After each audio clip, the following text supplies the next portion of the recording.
बाबूजी ने कहा, बेटा बैंक में एफडी करवा लो, पैसे सुरक्षित रहेंगे और एक समय के बाद तुम्हें एक निश्चित अमाउंट मिल जाएगा। बेटे ने कहा, कहाँ पापा आप एफडी में पड़े हो, मैं तो एसआईपी कराऊंगा क्योंकि इससे पैसे काफी ज्यादा बढ़ जाते हैं।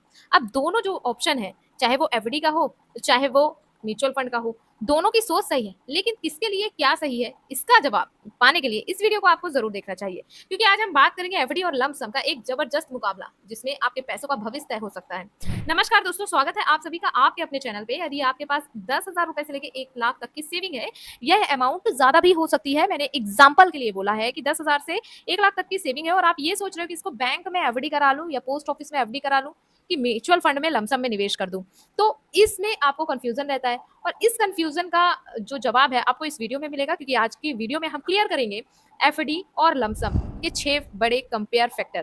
पहला तो रिटर्न, दूसरा लिक्विडिटी, लॉकिंग क्या है, टाइमिंग ड्यूरेशन क्या है, टैक्स कितना लगता है, रिस्क कितना है और सबसे जरूरी किसे क्या चुनना चाहिए। तो यदि आपके पास भी ना थोड़ा बहुत सेविंग अमाउंट है और आप कंफ्यूजन में हो कि एफडी करें कि लमसम करें, तो ये वीडियो पूरा जरूर देखना। तो चलिए शुरू करते हैं। सबसे पहले हम यार एफडी को समझते हैं। हो सकता है आप में से बहुत सारे ऐसे लोग जिन्होंने सुना ही ना हो एफडी जैसी चीज भी होती है। वैसे ऐसा नहीं है।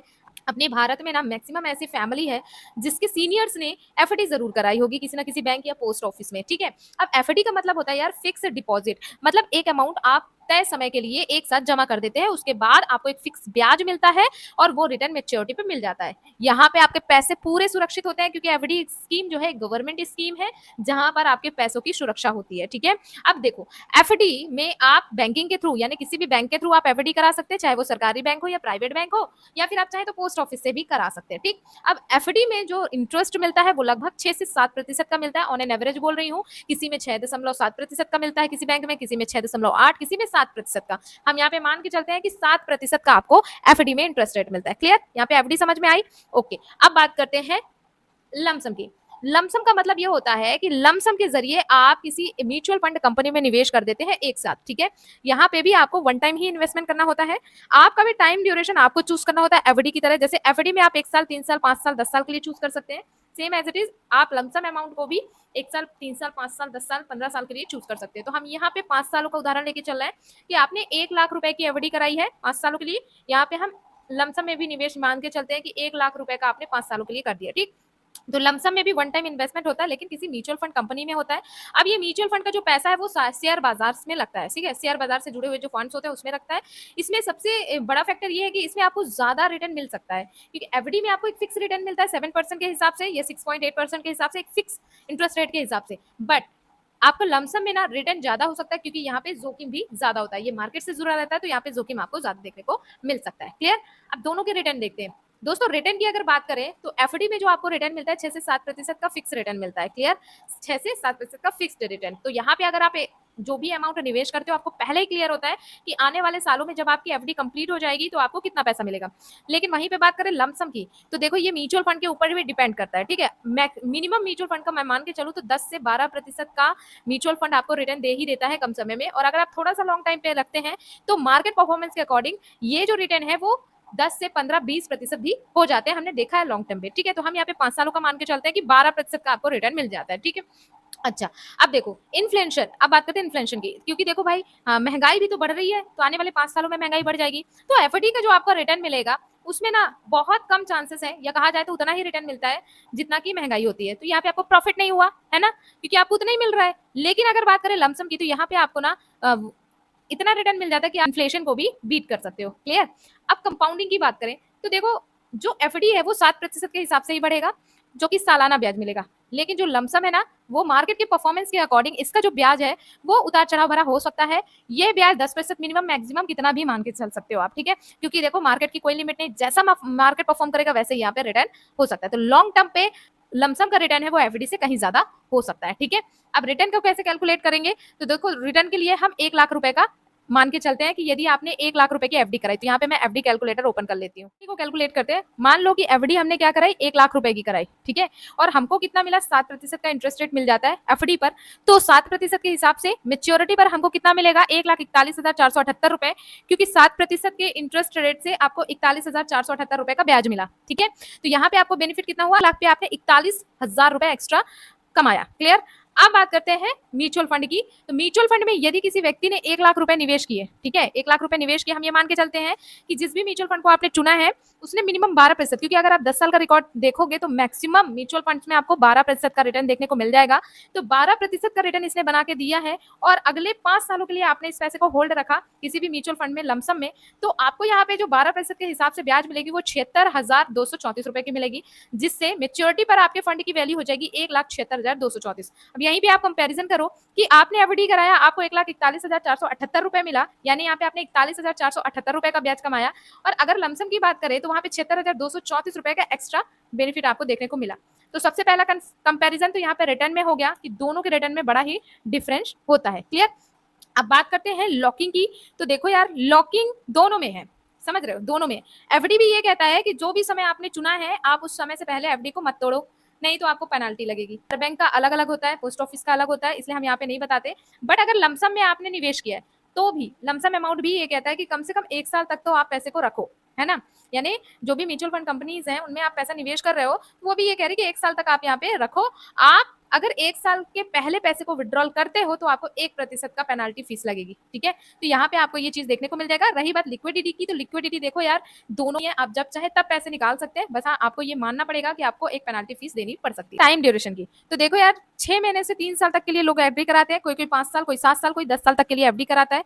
और अगर बात करें लमसम की, तो इसमें कोई लिमिट नहीं है, आप जितना लंबे समय तक करेंगे रिटर्न उतना ही बेहतर देखने को मिलेगा। तो आप चाहें तो 1 साल के लिए भी लमसम कर सकते हैं, 3 साल, 5 साल, इसकी कोई भी लिमिट नहीं है। आप लॉन्ग टाइम या फिर शॉर्ट टाइम, दोनों टाइम के लिए एफडी और लमसम कर सकते हो, ठीक है।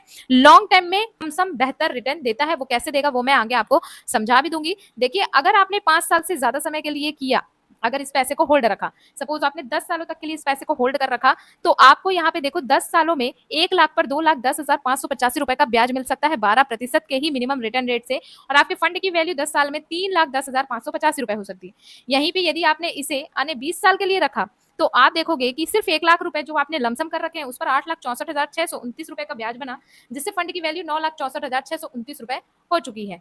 तो इस तरीके से जितने लंबे समय के लिए आप म्यूचुअल फंड में होल्ड रखेंगे उतना ही बेहतर रिटर्न मिलने की संभावना होती है, ठीक है। ओके, अब सवाल आता है टैक्स की कि भैया टैक्स लगता है कि नहीं। तो भैया दोनों के रिटर्न पे टैक्स लगता है। अगर आप एफडी कर रहे हो, उस पर जो भी ब्याज मिली है वो ब्याज आपके इनकम स्लैब से जुड़ जाता है, और जिस स्लैब में आप आते हैं उस स्लैब के अनुसार आपको टैक्स देना पड़ता है। यहाँ पे 5% पे आते हो तो 5%, 10%, 20%, उस हिसाब से आपके जो ब्याज मिली है उस पर टैक्स लगता है। आपके मूलधन पे नहीं, 1 लाख पड़ेगा, ठीक है। बैंक में टीडीएस भी काट लेते हैं, तो आपको ये थोड़ा सा ध्यान रखना हो। अगर यदि आपका जो ब्याज है वो 40,000 है, यानी अगर आप सीनियर सिटीजन नहीं हो और आपने एफडी कराई थी, आपको रिटर्न मिला 40,000 के लगभग, तो टीडीएस बैंक काट लेगा। और यदि आप सीनियर सिटीजन हो और आपने ब्याज कमाई है 50,000 से ज्यादा, तो आपको यहाँ पे टीडीएस देना पड़ेगा, ठीक है। तो वो 10% टीडीएस काट लेता है बैंक पहले ही। क्लियर।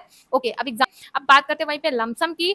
लमसम में देखो, यानी म्यूचुअल फंड की, तो म्यूचुअल फंड में देखो 2 तरीके के टैक्स लगते हैं, एक long time capital gain tax और एक होता है short time capital gain tax, ठीक। Long time capital gain tax, मान लीजिए आपने 1 साल से ज्यादा समय के लिए इसे रखा, चूंकि हमने यहाँ पे 5-5 सालों के लिए टाइम ड्यूरेशन चूज किया है, तो डेफिनेटली आपकी मेच्योरिटी कितने में होगी, 5 साल बाद होगी, ठीक है। तो 5 साल बाद आपको जो भी रिटर्न मिला है, सपोज आपको 1,76,234 रुपए मिला है, तो यहाँ पे long time capital gain tax लगता है। लेकिन आपको बता दूं, long time capital gain tax रखा गया है 12.5% का, लेकिन 1 साल से ज्यादा अगर आप म्यूचुअल फंड पे पैसे को होल्ड रखते हो तो आपको 1.25 लाख, मतलब 1.25 लाख के लगभग टैक्स फ्री, या फिर आपको सब्सिडी मिलती है सरकार की तरफ से, 1,25,000 तक का मुनाफा टैक्स फ्री होता है। रिस्क कंपैरिजन की, देखो रिस्क कैसा है। एफडी अगर आप करते हो तो आपका रिस्क नहीं है, क्योंकि ये सेफ इन्वेस्टमेंट होता है, 100% कैपिटल सेफ होता है, और जो आपका इंटरेस्ट मिलता है वो भी सेफ होता है, क्योंकि वो फिक्स होता है, इतना मिलेगा, चाहे फिर कुछ भी हो जाए, ना तो आपको कम मिलेगा ना तो आपको ज्यादा मिलेगा, क्योंकि मार्केट का प्रभाव एफडी में बिल्कुल नहीं रहता। लेकिन अगर बात करें लमसम की, तो लमसम में रिस्क ज्यादा होता है भाई, ये हाई और लो हो सकता है मार्केट के परफॉर्मेंस के अनुसार, और कि किसे कौन सा चूज करना चाहिए, सबसे इंपॉर्टेंट चीज है। तो देखो, अगर आप सीनियर सिटीजन हो, आप रिटायर्ड पर्सन हो, तो आपको अपने पैसे पर रिस्क नहीं लेना चाहिए। आपको एक फिक्स इनकम लेनी चाहिए, एक रेगुलर इनकम लेनी चाहिए, एक कैपिटल की सेफ्टी चाहिए, तो आप एफडी तरफ जा सकते हैं। क्योंकि भाई जो रिटायर्ड पर्सन है उसके पास जो भी पैसा है, तो वो ये सोचेंगे कि उनको एक फिक्स इनकम मिलता रहे, ऐसा सेफ रहे, सुरक्षित रहे, ठीक है, तो वो ले सकते हैं। इसके अलावा जो बंदा यंग है, और जिसके पास समय ज़्यादा है, तो हम कहेंगे कि उसे लमसम तरफ जाना चाहिए, क्योंकि लमसम में क्या है, आपको रिटर्न भी ज़्यादा मिलता है और दूसरी बात ये कि आपको समय मिलता है जिससे आपकी कैपिटल वेल्थ अच्छी बन सकती है। आप यदि इसी लमसम को 10 साल तक होल्ड करेंगे तो महज़ 1 लाख से 3 लाख का कॉर्पस बना सकते हैं और लंबे समय तक होल्ड करेंगे तो आपको और भी बड़ा कैपिटल बन सकता है, तो आपकी वेल्थ क्रिएशन हो सकती है, ठीक है?